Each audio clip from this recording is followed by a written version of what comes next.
Welcome to this Hidden Level special video feature, where today I'm talking about indie RPGs on Xbox Live. Now, the indie store can be a pretty weird place, and it has a, let's say, mixed reputation.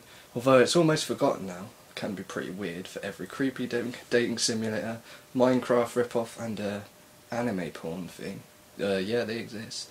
There can be a lot of really quirky, original, and good fun games to play. Without the indie store, we wouldn't have the delightful Applejack, and life just isn't worth living without that beautiful game. Also, sperm games. On my occasional ventures in the indie store, I've discovered a trend. Indie developers and hobbyists sure do like their RPGs.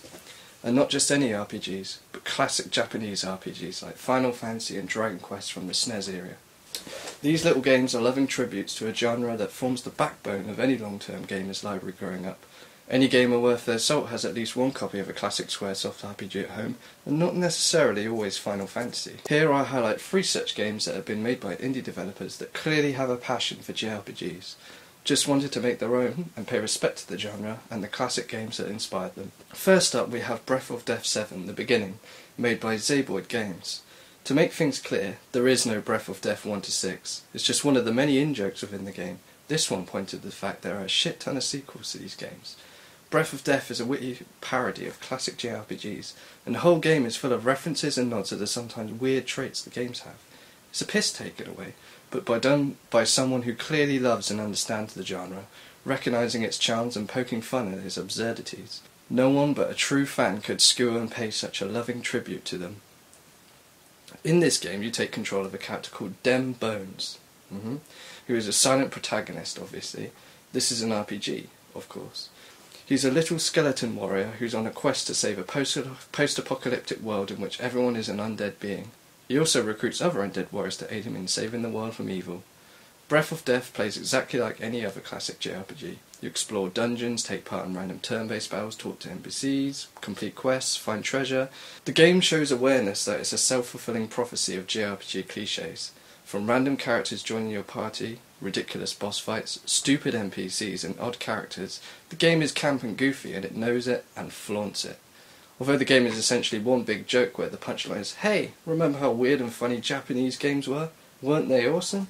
It's nevertheless a well-constructed game with nice graphics, a fitting soundtrack and full to the brim of charm. You'd never know you were playing a parody if it had been released back in 1992. The next game I'm going to talk about is Evil Quest, developed by Chaosoft games. And yes, if you hadn't guessed it by the name of the development studio, it's another parody. Evil Quest is a little different from Breath of Death though, in that it's an action RPG.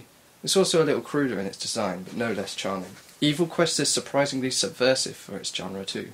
Instead of playing a typical hero with blonde hair, like any other JRPG, you play an evil character whose only desire is to destroy the world. It's a nice twist and actually makes the game very funny, as you mercilessly commit evil deeds and terrorise the goodies and regular folk. Like Breath of Death, it isn't afraid to make a joke and doesn't want to be taken too seriously.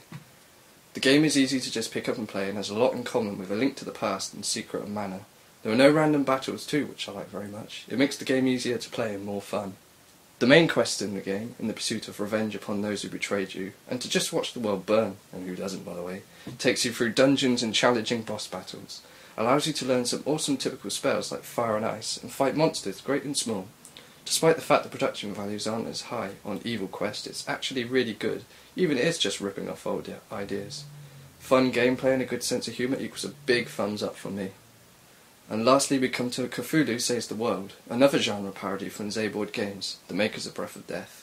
This game has actually come to be one of the most successful in the indie store for its unique and humorous take on JRPGs. It also demonstrates everything that the development studio has learned from Breath of Death, although it's more or less the same game in style.